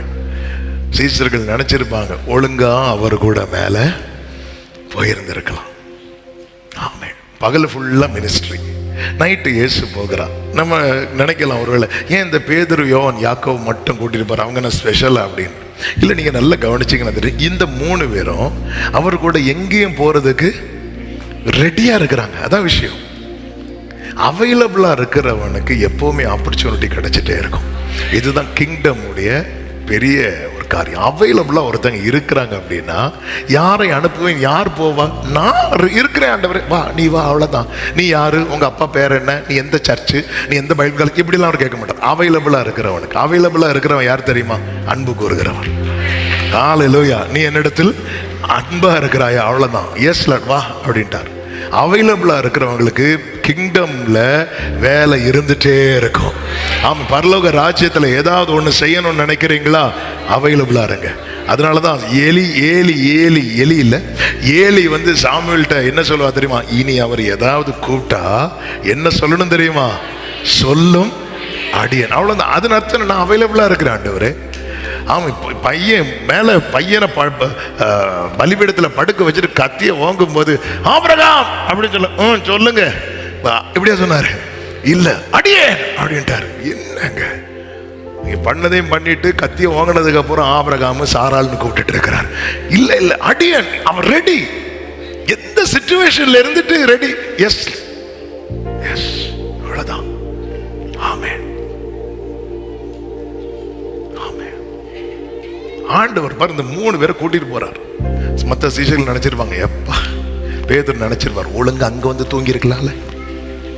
சில அப்படிதான், நம்ம சர்ச்சில் போய் தூங்குவோம், எதுக்கு வீட்டுல தூங்கிட்டு இருக்கிறீங்க? ஏன்னா பேதுரு யோவான் யாக்கோபு அங்க போய் என்னதான் பண்ணிட்டு இருந்தாங்க? அங்க வந்து தூங்கிட்டு இருக்கலாம். தெரியுமா என்ன கனவு தெரியுமா? அவ்வளவு அப்படி இருக்கும். அப்படி மகிமை அப்படி இரு. திடீர்னு பார்த்தா எலியா வந்தாரு. ஆமா, நீ கீழே இருந்து பார்த்து உனக்கு தூங்க, உனக்கு ஃபுல்லா பேயோட கிடந்து. வீட்டுல இருந்து தூங்குனா கெட்ட சொப்பனம், சர்ச்சில் வந்து தூங்குனா நல்ல சொப்பனம். இங்க பாரு எவ்வளவு போராட்டம் இருக்கு. நீ அங்க வந்தேன்னா ஒழுங்கு அங்க வந்து சில பாக்குறாங்க, என்ன தீர்க்க தரிசனமா வருது. கரெக்ட் தானே? ஆமே. இங்கெல்லாம் தளர்ந்து நிக்கிறாங்க, சீஷர்கள்லாம் தளர்ந்து நிக்கிறாங்க. ஆண்டவரே எங்களை காப்பாத்துங்க ஆண்டவரே. இவனால இவன் நம்ம பல காரியங்கள் எதிர்பார்த்து வரும். எதிர்பார்த்து வரும். ஹல்லேலூயா. சீஷர்கள் தண்டு வலிக்கிறதுல வருத்தப்படுகிறதை இயேசு கண்டு என்றிருக்கு. இயேசு இவங்களை தனியா அனுப்பி விட்டதே எதுக்கு தெரியுமா? பிதா கிட்ட பேசுறதுக்கு. பிதா இயேசுவை பார்க்கிறார், இயேசு சீஷர்களை பார்க்கிறார். அந்த பார்வை எப்படி பாஸ் ஆகுது பாருங்க. பிதா வந்து இயேசு அப்படி பார்த்துட்டு இருக்கும்போது இயேசு வேற எங்கேயோ பார்த்துட்டு இருக்கிறார். ஆமே, அந்த பார்வை ஆண்டவருடைய அன்பை பாருங்க. யோவான் சுவிசேஷத்துல இருக்கும், அவங்க 3-4 மைல் தண்டு வலித்து போனாங்க. மார்க்ல இருக்கும் தண்டு வலிக்கிறதுல வருத்தப்படுகிறது. அதாவது ஒவ்வொரு மைல் தாண்ட பிரச்சனை முடியும்னு பார்த்தா இன்னும் கொந்தளிப்பு இருந்துட்டே இருக்கு. 3-4 மைல், ஒரு 6-7 கிலோமீட்டர் கிட்ட இவங்க டிராவல் பண்ணி வந்து இதுக்கு மேல முடியாது அப்படிங்கிற நிலைமை வரும்போது இயேசு அங்க வரார். தாவீதுடைய குவாலிட்டி என்ன தெரியுமா? உண்மையிலே தாவீதை தேற்றுறதுக்குன்னு யாருமே கிடையாது. தாவீதுக்கு அப்பா உண்டு, அம்மா உண்டு. ஃபியூச்சர்ல அம்மா இருந்தாங்களான்னு தெரியல. சகோதரர்கள் உண்டு, 7 சகோதரர்கள் உண்டு. இவங்கள ஒருத்தங்க கூட தாவீதை தேற்றினதா தெரியல. தாவீதுக்கு பால் கொடுக்கும் போது தாய் தேற்றி இருக்கிறாங்க. தாய் நிறைய வசனம் சொல்லி இருக்கிறாங்க. அதான் சொல்லுவேன், நான் என் தாய்ப்பாலை குடிக்கும் போதே உன் பேரில் நம்பிக்கையா இருக்க வைத்தீர், நான் உம்முடைய சார்பில் விழுந்தேன். மார்போடு அந்த தாய் தாவீது குழந்தையா இருக்கும்போது சேர்க்கும் போதே அவனுக்கு நல்ல நம்பிக்கையை ஊட்டிட்டாங்க. ஏன்னா அந்த அம்மாவுக்கு தெரியும், ஃபேமிலி சிச்சுவேஷனை பார்த்து இந்த பையனை தூக்கி விடுறதுக்கு இந்த வீட்டில் யாரும் கிடையாது. ஆனா இவனை தூக்கி விடுற ஒருத்தரை குறித்த நம்பிக்கையை இவனுக்கு பால் கொடுக்கும் போதே ஊட்டி விட்டாங்க. அவ்வளவுதான். அவன் யாரும் கிடையாது. ஒரே ஒரு ஃப்ரெண்டு மட்டும்தான் கொஞ்ச நாள் இருந்தான். அவன் பேர் என்ன தெரியுமா? யோனத்தான். ஆனா அந்த யோனத்தானோடு தாவீது டைம் ஸ்பெண்ட் பண்ணதை விட ரியாலிட்டி என்னன்னா சவுல் கூட தான் ரொம்ப ஸ்பெண்ட் பண்ண வேண்டி இருந்துச்சு. நம்ம லைஃபும் அப்படிதான். ஆமென். சில டைம்லாம் ஐயோ இவங்களா வேண்டாம்னு நினைப்போம் பாருங்க. சர்ச்சுக்கு போனாலும் அவங்க தான் பக்கத்தில் இருப்பாங்க. வீடு மாதிரி போனாலும் அந்த வீட்டு ஓனரா அவங்கள தான் இருப்பாங்க. ஆமென். எந்த கம்பெனியில் சேர்ந்தாலும் அவங்க தான் அங்கே இருப்பாங்க. சிலர் நம்ம யோனத்தான் கூட ரொம்ப நாள் ஓடலான்னு பார்த்தா நம்ம ஓடுறது ஃபுல்லாக யாரு கூட தான் இருக்கு தெரியுமா? சவுல் கூட தான் இருக்கு. சில சகோதரர்களுடைய மனநிலைமை புரிகிறது. கர்த்தர் உங்களை ஆசீர்வதிப்பாராக. ஆமே. ஆனா தாவீதுக்கு பிளஸ் என்ன தெரியுமா? அவன் தன்னை தேற்ற பழகினான். நல்லா புரிஞ்சுக்கோங்க. நம்ம சூறை செடிகளை படுத்தாலும் எப்பவுமே தூதன் வரணும்னு கிடையாது. தாவீதுக்கு ஒரு நாள் கூட தூதன் வந்து தேற்றுனதை பார்க்க முடியாது. நம்மளை தூதன்லாம் வந்து தேற்றுவான்னு சொல்லிட்டு பார்த்துட்டு இருந்தீங்கன்னா அப்புறம் நம்மளை சுற்றி இருந்து பார்ப்பாங்க, அது வேற. ஆமாம், எப்போ வரன்னு தெரியும். ஆனால் நம்மை தேற்ற பழகணும். என் ஆத்துமாவே நீ ஏன் கலங்குற? அவர் தானே நீயா அவர் குப்பியிலிருந்து சிந்தும் போது நீ தலையை கொடுத்தியா? இல்ல, ஆட்டு தொழுவத்தில் இருக்கிற உன்னை கண்டுபிடித்து தெரிந்தெடுத்து சிங்கத்தின் வாய்க்கும் கரடியின் கைக்கும் கோலியாத்தின் பட்டயத்துக்கும் சவுலின் ஈட்டிக்கும் உன்னை தப்புவித்து அபிஷேகித்தது உன்னை என்றென்றைக்கு சிறுமைப்பட்டு போவதற்கல்ல, சில காரியங்கள் நடக்காமல் போகிறதை குறித்து தளராதே. இதோ நாட்கள் வருகிறது. ஆமென். நிச்சயமாக முடிவு உண்டு. உன் நம்பிக்கை. ஆமென். சொல்லுங்க பார்க்கலாம். ஒரு மழையும் தோராதிருந்திட்டில்ல, ஒரு காற்றும் அடங்காதிருந்திட்டில்ல, ஒரு ராவும் புலராதிருந்திட்டில்ல, ஒரு நோவும் குறையாதிருந்திட்டில்ல. തിരമാലയിൽ ഈ ചെറുതോണിയിൽ, തിരമാലയിൽ ഈ ചെറുതോണിയിൽ അമരത്തിൻ അരികെ അവനുള്ളതാൽ ഒരു മഴയും തോരാ. തളരാതെ സഹോദര, തളരാതെ സഹോദരി. ഹല്ലേലൂയ. ആമേൻ. 3-4 மைல் இதுக்கு மேல முடியாதுன்னதும் இயேசு எதை ஸ்டாப் பண்ணிட்டு வரார் தெரியுமா? பிதாவோடு உள்ள கான்வர்சேஷனை ஸ்டாப் பண்ணிட்டு வரார். அவருக்கு ரொம்ப பிடிச்சது, அது ரொம்ப பிடிச்சது என்ன தெரியுமா? அப்பா பக்கத்துல இருக்கிறது. அதான் கொள்ளையாடின பொருளா என்ன அவருக்கு ரொம்ப பிடிச்சது. அந்த கிரீடங்களோ அல்லது எல்லாரும் இதெல்லாம் இல்ல, அப்பா பக்கத்துல இருக்கிறது, அப்பா கூட பேசுறது. ஆனா அவருடையவர்கள் அந்த விசுவாச ஓட்டத்துல ரொம்ப ஸ்ட்ரகிள் பண்றாங்கன்னு தெரிஞ்சதும் அவருக்கு ரொம்ப பிடிச்சதை ஸ்டாப் பண்ணிட்டு ஆமா வராருன்னா அவர் நம்ம மேல வச்ச அன்பு. ஹல்லேலூயா. என் ஆண்டவர் என் மேல வச்ச அன்பு பெருசுன்னு சொல்றவங்க வலது கரத்தை உயர்த்தி சத்தமா ஆமென். ரொம்ப பிடிச்சதை விட்டுட்டு போக முடியுமாங்க? ரொம்ப பிடிச்சது அவருக்கு ரொம்ப பிடிக்கும், ரொம்ப பிடிக்கும். இந்த சாத்தா வந்து இதெல்லாம் எனக்கு கொடுக்கப்பட்டிருக்கும், இதெல்லாம் அவருக்கு ஒரு மேட்ரே கிடையாது. அவன் புத்தி இல்லாதவன், தந்திரம் உள்ளவன். ஆனா இவர்கிட்ட வந்து அதெல்லாம் கொண்டு தெளிவா அப்படின்ட்டு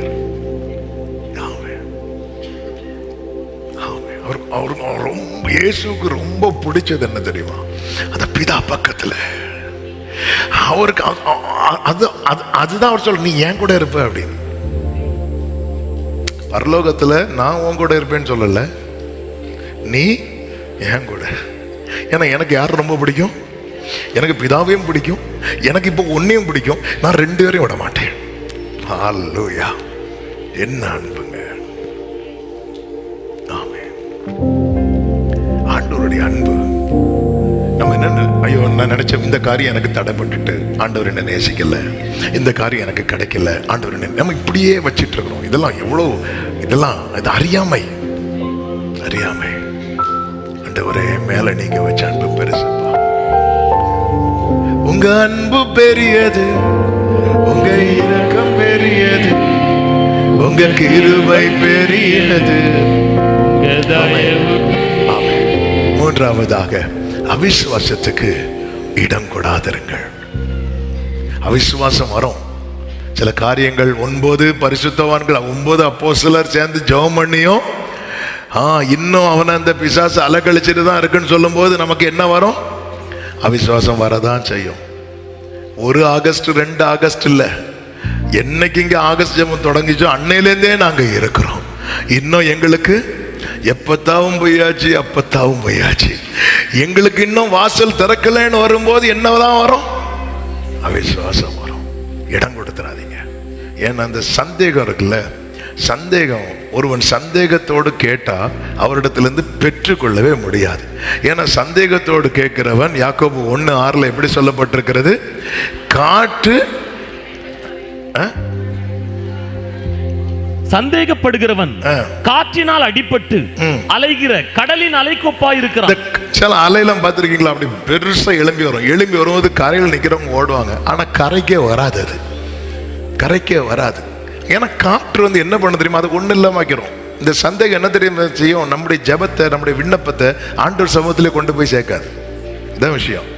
சந்தேகம் நம்முடைய ஃபெய்த் பரலோகத்துக்கு ரீச் ஆகாது. சந்தேகம்ங்கிற காற்றை அடிச்சுட்டே இருக்கும். அப்ப சந்தேகம் வரும்போது அதுல இருந்து வெளியே வர என்ன செய்யணும்? பேதுரு பண்ணார்ல, இந்த தகப்பன் பண்ணார்ல, என்ன? ஆண்டவரே என்னை ரட்சியும், ஆண்டவரே என் அவிசுவாசம் நீங்கும்படி எனக்கு உதவி செய்யும். பேதுருக்கு சந்தேகம் வந்துச்சு, கடல்ல மூழ்கிறான். சந்தேகம் வர காரணம் என்ன? காற்று இன்னும் அடித்து கொண்டே இருக்கிறது. இந்த தகப்பனுக்கு சந்தேகம் வர காரணம் என்ன? இங்க 9 பரிசுத்தவான்கள் ஜெபம் பண்ணதுக்கு அப்புறமும் பிள்ளைய பிசாசு அலக்கழிச்சிட்டு தான் இருக்கு. வீட்டுல அலக்கழிக்குது, ஓகே, சபையில அலக்கழிக்குதுன்னு சொல்லும் போது சந்தேகம் வருமா? வராதா? வரதான் செய்யும். சந்தேகம் வரதான் செய்யும்.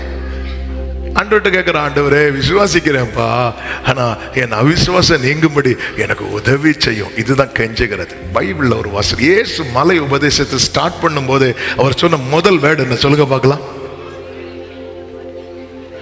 இயேசு மலை உபதேசத்துல ஃபர்ஸ்ட் வேர்டு என்ன?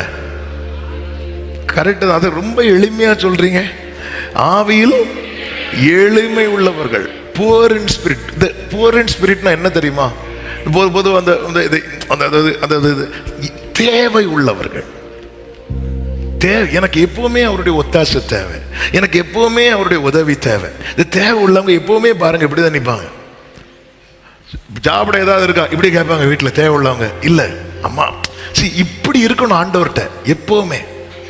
எப்பவும் அதுக்கு நான் ஆண்டவர்கிட்ட யா அப்படி இல்லை, எப்பவுமே எனக்கு அந்த சப்போர்ட் தேவை ஆண்டவர், எனக்கு எப்பவுமே உங்க உதவி தேவை ஆண்டவரே, எனக்கு எப்பவுமே அது தேவைப்பா, எனக்கு தேவை, இன்னும் தேவை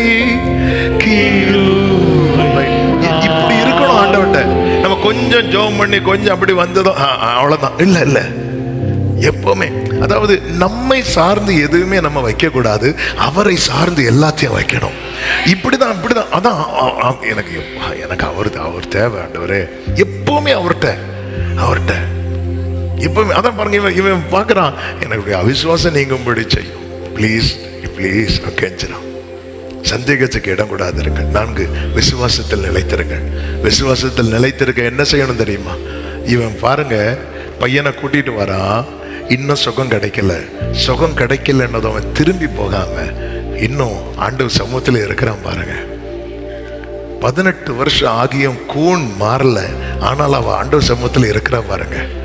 விசுவாசத்தில் நிலைத்திருங்கள். விசுவாசத்தில் நிலைத்திருக்க. சமூகத்தை விட்டு விலகிறாதீங்க, பின்வாங்கி போயிடாதீங்க. நடக்குதோ நடக்கலையோ, ஆண்டவர் சமூகத்துல உங்களுக்கு நம்பிக்கை இருக்கோ இல்லையோ, நீங்க தேவ சமூகத்தை விட்டு பிரியாம இருக்கிறீங்க தெரியுமா? கர்த்தர் உங்களை எந்த லிஸ்ட்ல வச்சிருப்பார் தெரியுமா? சீஷர்கள்லாம் ஃபுல் விசுவாசத்தோடயா இருந்தாங்க? இல்ல, ஆனா கூடவே இருந்தாங்க. இயேசு என்ன தெரியுமா சொல்லுவார்? என் கூட நிலைத்திருந்தவங்க நீங்க தான் அப்படிப்பார். அதனால நான் அங்க இருக்கும்போது உங்களுக்கு ஒரு ராஜ்யத்தை நான் ஏற்படுத்துறேன் அப்படின்னு. இங்க ஒருத்தனுக்கும் ஒரு நம்பிக்கை கிடையாது. ஆண்டவரை பார்த்து ஆவேசம்னு சொன்ன டீமாக்கும், ஆனா பேயெல்லாம் என்ன சொல்லிச்சு தெரியுமா? உன்னதமான தேவனுடைய குமாரனா. பேய் கரெக்டா சொல்லுது. ஆனா இந்த சீஷர்கள் ஆவேசம், சீஷர்கள் அவரை பார்த்து பேய்ங்குது, பேய் அவரை பார்த்து ஆமே. இப்படிப்பட்டவங்கள்ட்ட ஆண்டவர் சொல்ல, என்னோடு கூட இருந்தவர்கள் நீங்க தான். எனக்கு நேரிட்ட உபத்திரவங்களில், எனக்கு போராட்டத்தில் என் கூட இருந்தீங்க பாருங்க, உங்களுக்கு நான் ஒரு ராஜ்யத்தை ஏற்படுத்துறேன். ஆமே. உடனே அதுல யார் பெரியவனா இருப்பான்? நம்ம ஆட்களை திருத்தவே முடியாது. ஆமே. இருந்துருங்க ஆண்டவர் சமூகத்துல. ஏதாவது நடந்துச்சா? இல்ல. அப்ப ஏன் போற? இப்படிதான் உலகம் கேட்கும். இல்ல இல்ல, நான் இருக்கிறேன். ஆமே. உனக்கு கொஞ்சம் பலன் இருந்தோம், நீ நாமத்தை மறுதலியாதபடியா திறந்த வாசலை.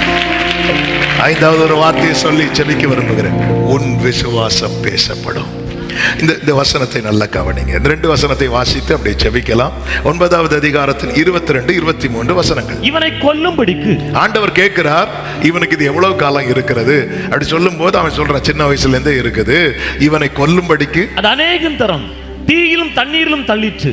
நீர் ஏதாயிலும் செய்யக்கூடுமானால், நீங்க ஏதாவது செய்யக்கூடுமானால் எங்கள் மேல். இந்த வேட கவனிங்க, எங்கள் மேல். எங்கள் மேல்னா யார் மேலாம்? என் மேல, என் பையன். ஏன்னா பிள்ளைக்கு கஷ்டம், யாருக்கும் கஷ்டம். நல்ல கவனம். தகப்பனுடைய கஷ்டம் பிள்ளைக்கு கஷ்டமா மாறுமான்னு கேட்டா 90% இருக்காது. ஏன்னா தகப்பன் தன் கஷ்டத்தை பிள்ளைங்களுக்கு தெரியக்கூடாதுன்னு பார்ப்பான். ஆனா பிள்ளையின் கஷ்டம் இருக்கு தெரியுமா? அது யாருக்கு ரொம்ப கஷ்டம் தெரியுமா? தகப்பனுக்கு கஷ்டம். ஆமே.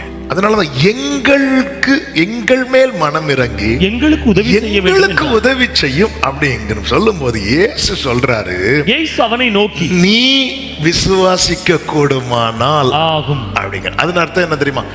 இதுக்கு விசுவாசம் தேவை. ஆண்டவர் எங்களுக்கு, அப்ப நீங்க விசுவாசிக்க கூடுமானால் சொல்லி இருக்கலாம். இல்ல, நீ விசுவாசிக்க கூடுமானால், நீ விசுவாசிக்க கூடுமானால். இப்பதான் அவன் கத்துறான். என்ன கத்துறான் தெரியுமா? ஆண்டவரே, அப்போ என்னுடைய விசுவாசம் தான் என் பிள்ளை சுகம் ஆகிறதுக்கு, என் பிள்ளை எழும்புறதுக்கு, என் பிள்ளைக்கு ஒரு நன்மை கிடைக்கிறதுக்கு தடையா இருக்குதா ஆண்டவரே? நான் தான் தடையா இருக்கிறேன் ஆண்டவரே. என்னுடைய நான் நினைச்ச இந்த 9 அப்போஸ்தலர்கள் தான் தடைன்னு பார்த்தா இது அவங்க பிரச்சனை இல்ல, இது அவன் பிரச்சனை இல்ல, இது ஏன் பிரச்சனை ஆண்டவரே. ஆண்டவரே, என் அவிசுவாசம் நீங்கும்படி உதவி. இப்ப அவன் உதவி பிள்ளைக்கு கேட்கல, இப்ப அவன் உதவி அவனுக்கு கேட்கிறான். எதுக்கு தெரியுமா? ஆண்டவரே, இந்த அவிசுவாசத்திலிருந்து நீங்க என்ன தூக்கி எடுத்தீங்கன்னா இந்த போராட்டத்திலிருந்து என் பிள்ளை எழும்பிடுவான், இந்த நெருக்கத்திலிருந்து என் பிள்ளை எழும்பிடுவான். ஆமென், ஆமென், ஹalleluya. லாசரு மரித்து அடக்கம் பண்ணப்பட்டு 4 நாள் கழிச்சு இயேசு வருகிறார். இயேசு வருகிற செய்தியை கேட்டு மார்த்தாள் ஓடி வராங்க. இயேசு வீட்டுக்கே வரல. இயேசு எங்க நிக்கிறார்னா மரியாள் ஓடி வருகிற வழியில நிக்கிறார். ஏன்னா மரியாள் 3 நாளா ஓடி போறான். ஓடி வீட்டுல இருந்து திடீர்னு ஓடுவா. எங்க ஓடுவா? கல்லறைக்கு ஓடுவா. இயேசு வருவார் நம்பிக்கையோட, வரல, திருப்பி போயிட்டா. திருப்பி ஓடுவா. இப்படி 3 நாள் ஓடி ஓடி 4வது நாள் உட்கார்ந்துட்டா மரியாள். இனி ஏன்னா ஓடி ஓடி விசுவாசத்தோட ஓடி எனக்கு என்னதான் கிடைக்கிறது? ஏமாற்றம் தான் கிடைக்கிறது. உட்கார்ந்து இருக்கும் போது இயேசு அங்கேயே நிற்கிறார் அந்த வழியில. ஆமென், கர்த்தருக்கு மகிமை உண்டாவதாக. மார்த்தாள் வரும்போது மார்த்தாள் கேட்கிறான், ஆண்டவரே, நீங்க இருந்திருந்தா நடந்திருக்கும். ஆண்டவர் சொல்ற, நீ விசுவாசித்தா, நீ அது ஒரு பர்சன் கிட்ட அதை எதிர்பார்க்கிறா. அந்த குடும்பத்துல ஒரு பர்சன் கிட்ட எதிர்பார்க்கிறா. அவ ஆனாலும் பிடி கொடுக்கல. கடைசி நாளில் இங்க பாரு, வீட்டுல ஒருத்தி உட்கார்ந்து இருக்கிறாள், அவள்கிட்ட போய் சொல்ல. நேத்து ஓடுறா மரியாள், 3 நாள் ஏமாற்றம், 4வது நாள் ஓட வேண்டாம் முடிவில் உட்காந்துட்டா. அவ காதுல போய் மார்த்தா சொல்ற, போதகர் வந்திருக்கிறார், உன்னை அழைக்கிறார். எடுத்தா பாருங்க ஓட்டம். வீட்டுல இருந்தவங்க என்ன தெரியுமா நினைச்சாங்க? இவன் எங்க போக போறான்னு? கல்லறைக்கு. உண்மையிலே இவன் 3 நாளும் கல்லறைக்கு இதே போல ஓடி இருக்கிறான். ஓடி போனது அழுவதற்கல்ல, இயேசு அங்கே வருவார். ஏன்னா லாசரு வியாதியா இருக்கும் போதே இன்ஃபர்மேஷன் இயேசுவுக்கு கொடுத்தாச்சு, அவன் நிச்சயம் வருவார். 3 நாள் போறா, வரல. 4வது நாள் போகல, உக்காந்துட்டா. அவன் இந்த இடத்துல அவ வரணும், மரியாள் வரணும். உன் விசுவாசம் பேசப்படும். நீ போய் மரியாளை கூட்டிட்டு வா. மரியாள் ஓடி வந்ததும் எங்க விழுந்தா தெரியுமா? அவர் பாதத்துல விழுந்தா. பாதத்துல விழுந்து ஒரு பக்கம் தன் வேதனையை சொல்லி அழுதாலும், இன்னொரு பக்கம் அவளுக்கு நம்பிக்கை. அவருடைய பாதம் வந்துட்டு இந்த இடத்துல, அந்த பாதம் பட்டுட்டு, இந்த வேதனையில் அவருடைய பாதம் பட்டுட்டு 4 நாள் ஆயாலும் நாற்றம் வகிச்சாலும் கல்லற முன்பில் கர்த்தர் வரும். 3 நாள் ஓடி ஓடி ஏமாற்றத்தோடு நீ ஓடண்டான்னு சொல்லி உட்கார்ந்து இருக்கிறீங்களா? உன் விசுவாசம் வேணும். உன் தலைமுறையை தூக்கி எழுப்ப, விழுந்து போன கூடாரத்தை திரும்ப எடுக்க உன் விசுவாசம் தூக்கி எடுக்கப்படணும். ஆமென், ஆமென். மரித்து அடக்கம் பண்ணப்பட்டு 4 நாள் ஆகி அந்த சரீரம் அழுகி செத்து, ஆமென், செத்து அழுகி 4 நாள். அத நாருமே இல்ல இல்ல. ஆமென். சரீரம் நாரலாம், விசுவாசம் நாரக்கூடாது. ஹல்லேலூயா, ஆமென். ஏமாற்றம் 3 நாள் ஏமாற்றம் இருக்கும். அதுக்காக வாழ்க்கை ஃபுல்லா உன்னை ஏமாற்றத்திலே கொண்டு போயிருவேன் நினைச்சிட்டியா? ஆமென். நீ எழும்பு. இன்னைக்கு கர்த்தர் சொல்ற வார்த்தை இதுதான். உன் விசுவாசம் தேவை. உன் பிள்ளைய தூக்கி எடுக்க, உன் குடும்பத்தை கட்டி எழுப்ப. ஓ ஆமென். இன்னைக்கு எத்தனை பேர் ஆண்டவர்கிட்ட, ஆண்டவரே எனக்கு உதவி செய்யுங்க ஆண்டவரே. இப்போ ஆண்டவர் அவனை தூக்கி எடுக்கிறார். அதன் பிறகு ஒரு வசனத்தை வாசித்து ஜெபிக்கலாம். லூக்கா 9:42. அவன் சமீபித்து வருகையில் பிசாசு அவனை தள்ளி. இதே சம்பவம் தான் லூக்கால இருக்கு. அந்த வசனம் இன்னும் கொஞ்சம் அழகா இருக்கும், அதனாலதான் அந்த வசனத்தை எடுத்தேன். அவன் சமீபித்து வருகையில் பிசாசு அவனை கீழே தள்ளி அலைக்கழித்தது. இயேசு அந்த அசுத்தாவியை அதட்டி இளைஞனை குணமாக்கி அவன் தகப்பனிடத்தில். ஆமென். உங்க அவிசுவாசத்திலிருந்து, அந்த நம்பிக்கையற்ற நிலையிலிருந்து நீங்க எழுப்பிட்டீங்கன்னு வைங்களேன். ஆமென். நீங்க எதுக்காக பாரப்படுறீங்களோ, அவன் லைஃப்ல என்ன செய்யணுமோ அதை செய்ய வேண்டியதை செஞ்சு அவன் அப்படியே அவன் கையில. ஆமென். இன்னைக்கு இந்த பகல் வேளையில ஆண்டவரே என்னை தூக்கி எடுங்க ஆண்டவரே. இந்த அவிசுவாசத்திலிருந்து நம்ம தூக்கி எடுங்கப்பா. இந்த நம்பிக்கையற்ற நிலையிலிருந்து தூக்கி எடுங்கப்பா. நான் நம்புறேன்ப்பா.